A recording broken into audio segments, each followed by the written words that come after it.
Olá, eu sou Ana Luísa Gonçalves Santos, médica e associada à Sociedade Brasileira de Reumatologia, e hoje nós vamos falar sobre os pacientes reumatológicos e a infecção pelo novo Covid-19. Diante da pandemia do Covid-19, há um esforço para o entendimento da infecção, seu curso e tratamento. Diante disso, as orientações da OMS para a tentativa de interromper a transmissão do vírus são o distanciamento social, que é evitar aglomerações, evitar o uso de transporte coletivos, em alguns casos o isolamento social completo, distância mínima de 1 metro entre indivíduos, a higienização das mãos com água e sabão e, quando não possível, a utilização do álcool em gel, evitar colocar as mãos no rosto e, ao tossir ou espirrar, evitar colocar a mão e sim o antebraço. Inicialmente, o uso de máscara era destinado apenas aos pacientes sintomáticos e aos profissionais da área da saúde. Porém, recentemente, existe uma orientação que, ao haver a necessidade de sair de casa, se utilize máscaras de pano. Diante de tudo isso, foi criado um grupo de pacientes de risco. Fariam parte desse grupo os pacientes com idade maior do que 60 anos, ou seja, os idosos, e pacientes portadores de doenças cardiovasculares, metabólicas como diabetes e pulmonares. Foi indagado então se pacientes reumatológicos em imunossupressão fariam parte desse grupo de risco para a infecção mais grave pelo Covid-19. Diante de tudo isso, foi classificado como pacientes reumatológicos que potencialmente teriam o risco aumentado para infecções pelo Covid-19. Os pacientes portadores de artrite reumatoide, artrite idiopática juvenil, artrite psoriásica, artrite reativa, espondilite anquilosante, espondiloartrite, doença de Still, lúpus eritematoso sistêmico, esclerose sistêmica, poli- e dermatomiosite, síndrome de Sjögren, síndrome do anticorpo antifosfolípide, arterite de Takayasu, arterite de células gigantes, poliarterite nodosas, doença de Kawasaki, doença de BC, vasculites ligadas ao ANCA, entre outros. Foram excluídos desse grupo pacientes portadores de doenças como fibromialgia, osteoartrite e osteoporose.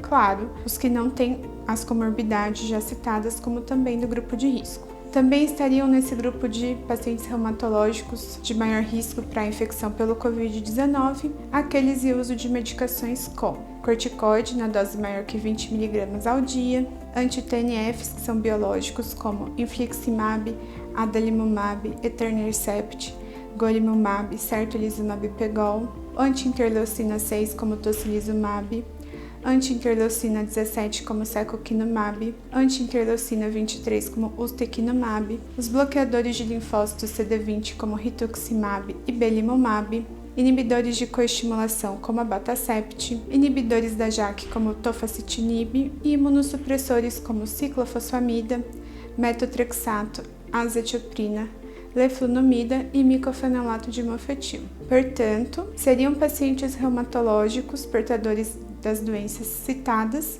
em uso dessas medicações, pacientes parte do grupo de risco de infecção mais grave pelo Covid-19. Portanto, foi recomendado pela SBR as seguintes recomendações e orientações: que esses pacientes não interrompessem o seu tratamento de uso contínuo, a não ser em casos de suspeita de infecção pelo Covid-19. No caso de suspeitas, os pacientes que estivessem em uso de corticoide não deveriam interromper de forma abruptamente o seu uso. Pacientes que usam corticosteroide nunca devem parar abruptamente. Sempre deve haver uma diminuição gradual de sua dose até interrupção total, pois não há evidência de que interromper o tratamento contínuo com imunossupressores diminua o risco de infecção pelo Covid-19. Além disso, todos os pacientes reumatológicos citados devem receber a vacina contra a gripe, para diminuir o risco de infecção cruzada pelo Covid-19 e influenza. No caso de atividades laborais que tenham risco aumentado de infecção pelo Covid-19, deve ser aventado com o empregador a possibilidade de antecipação de férias, utilização de banco de horas, teletrabalho, uso de equipamento de proteção individual, se na impossibilidade de todos esses, um afastamento temporário laboral orientado pelo médico do paciente. Os pacientes reumatológicos, quando infectados pelo Covid-19, poderiam ter uma menor chance de apresentar febre. Também foi orientado que esses pacientes, ao terem sintomas, não utilizem anti-inflamatórios, principalmente ibuprofeno, dando preferência a sintomas de dor ou febre ao uso de analgésicos como dipirona e paracetamol. Aqueles pacientes que fazem uso de medicações de alto custo liberadas pelo governo e que as obtêm via LME e 3 vias de receita de renovação trimestral podem ter a renovação automática por mais 3 meses dessa LME e receita sem novos exames devido à dificuldade que tem ocorrido para conseguir ir a novas consultas ou realizar novos exames diante da quarentena em vigor.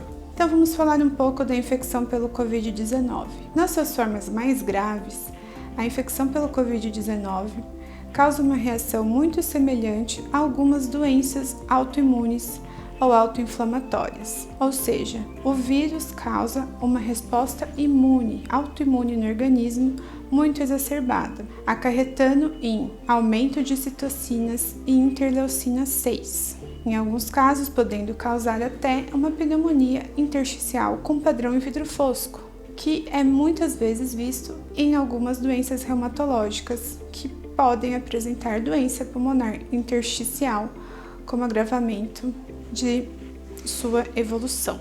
Indo por essa linha de raciocínio, os pesquisadores têm investido no uso de imunossupressores para tratar essas piores consequências da infecção pelo Covid-19. Entre esses imunossupressores, os que têm tido mais estudo são as cloroquinas e imunobiológicos como o anti-interleucina 6, o tocilizumab. Por seu baixo custo e fácil uso e manejo, as cloroquinas têm sido mais utilizadas, estando em voga, principalmente nos nossos meios de mídia. Então, falando um pouco sobre a cloroquina na reumatologia.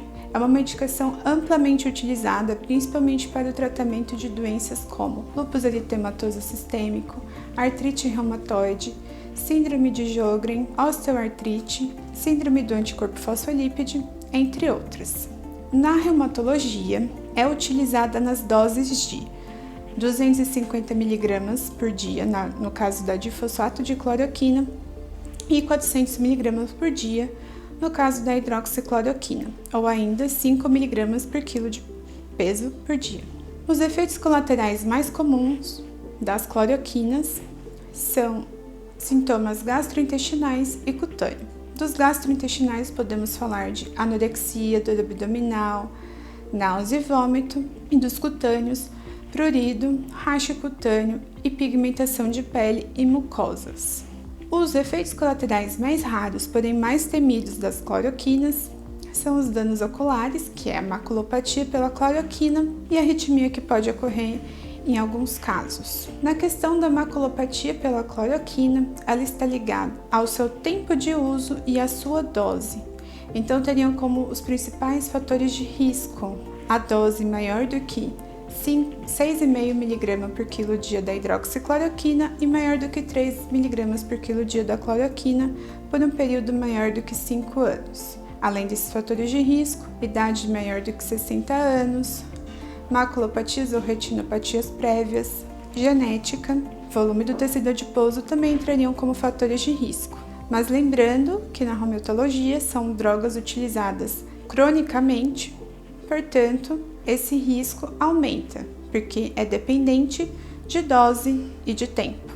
Outro efeito colateral raro, mas preocupante, são as arritmias. No caso, o aumento do intervalo QT, que pode levar a consequências como síncope ou morte súbita. Esse efeito colateral não seria tanto dose e tempo dependente, segundo a literatura em que ele é citado. Portanto, na reumatologia, nós costumamos solicitar um exame oftalmológico antes do início do uso da cloroquina e repetir esse exame anualmente, assim como trimestralmente costumamos pedir exames laboratoriais para avaliar função hepática, renal e, a critério médico, o eletrocardiograma. O tocilizumab é um imunobiológico inibidor da interleucina 6, utilizado no tratamento de doenças como artrite reumatoide, arterite de células gigantes, artrite idiopática juvenil e síndrome de liberação de citocinas. Em alguns casos off-label, ele é utilizado para tratar doença pulmonar intersticial. Portanto, é considerado uma esperança para o tratamento dos casos mais graves da infecção pelo Covid-19. Porém, o que limita o seu uso é o seu alto custo e difícil acesso.